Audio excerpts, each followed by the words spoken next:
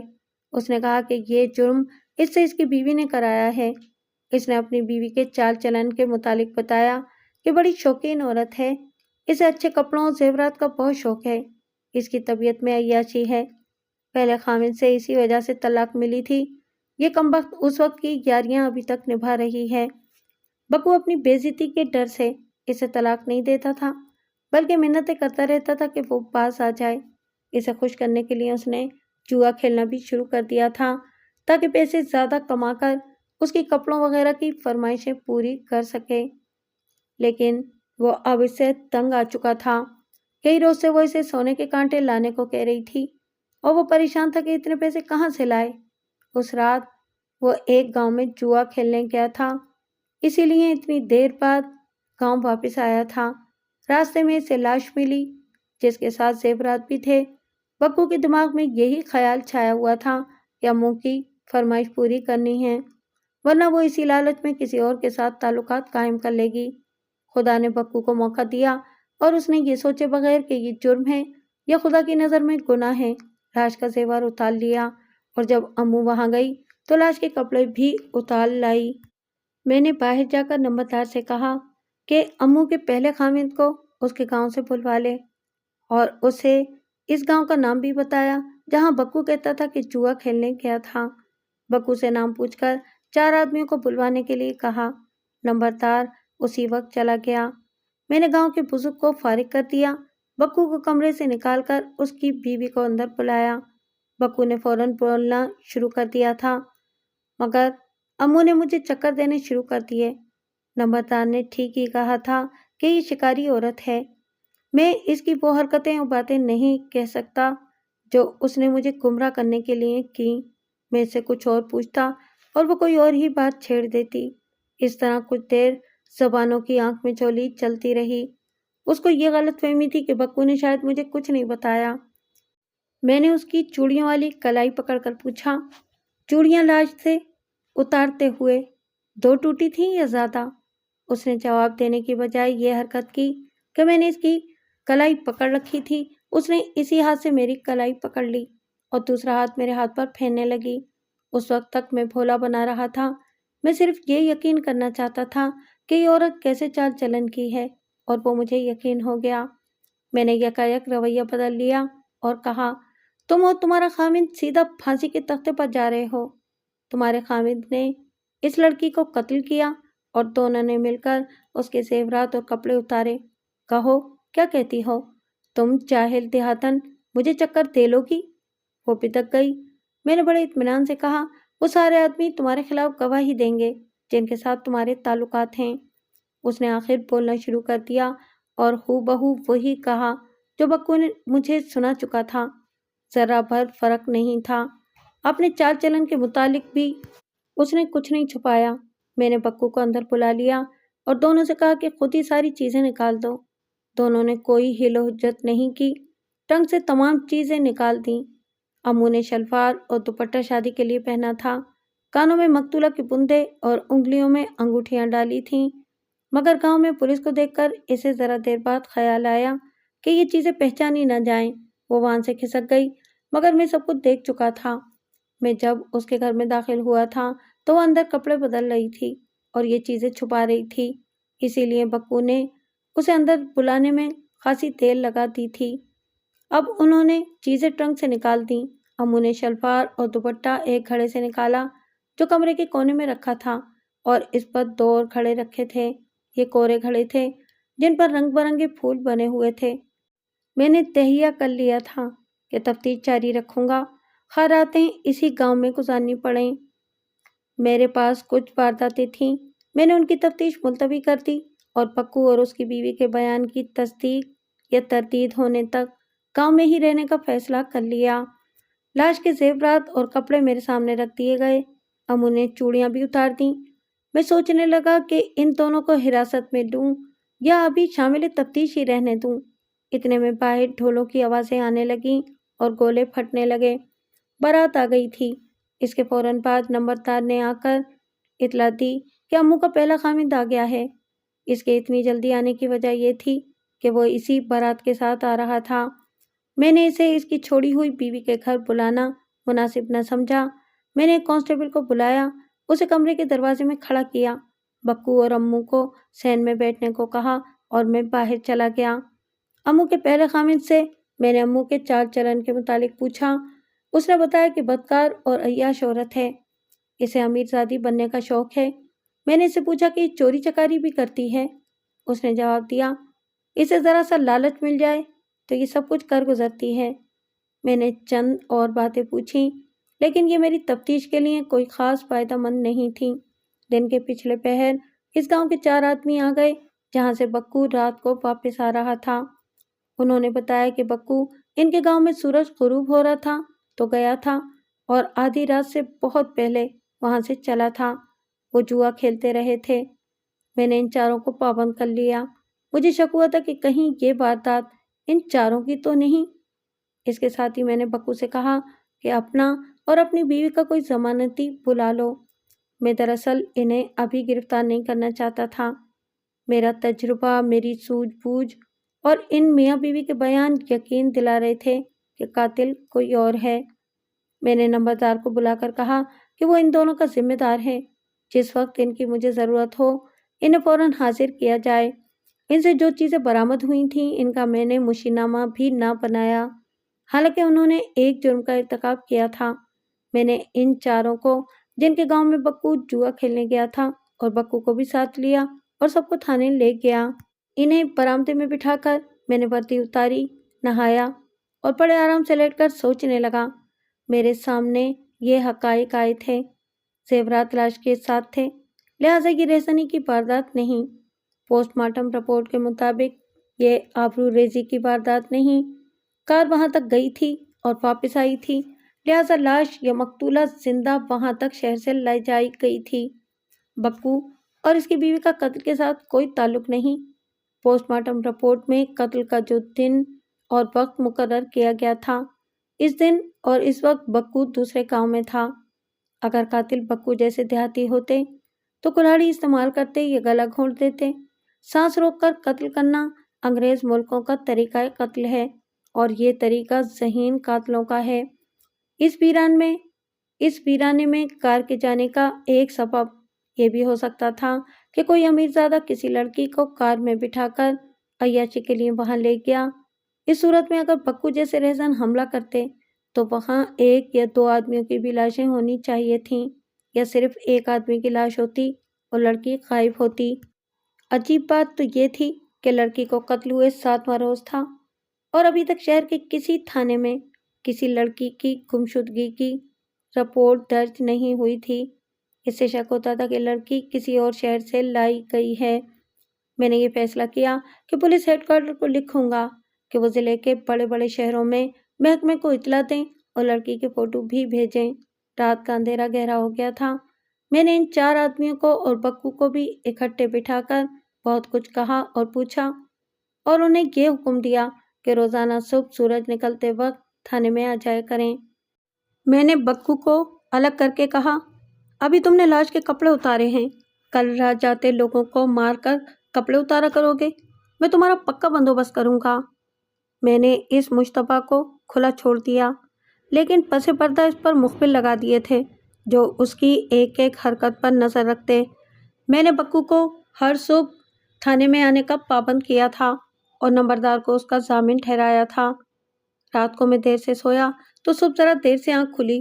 میری بیوی نے بتایا کہ کانسٹیبل آیا تھا، کہتا تھا کہ ایک واردات آئی ہے۔ میں ناشتے وغیرہ سے فارغ ہو کر تھانے میں گیا تو وہاں بکو بیٹھا تھا۔ مجھے دیکھتے ہی کہنے لگا، مجھے باندھ لو سرکار، میں قاتل ہوں۔ مجھے ایسے لگا جیسے 14 طبق روشن ہو گئے ہوں۔ بکو اور اس کی بیوی نے لاش کو صرف لوٹا ہی نہیں تھا بلکہ قتل بھی اسی نے یا دونوں نے کیا تھا۔ میں نے اس سے پوچھا، قتل کس طرح کیا ہے؟ اس نے جواب دیا، گلا دبایا اور مر گئی۔ کار کس کی تھی؟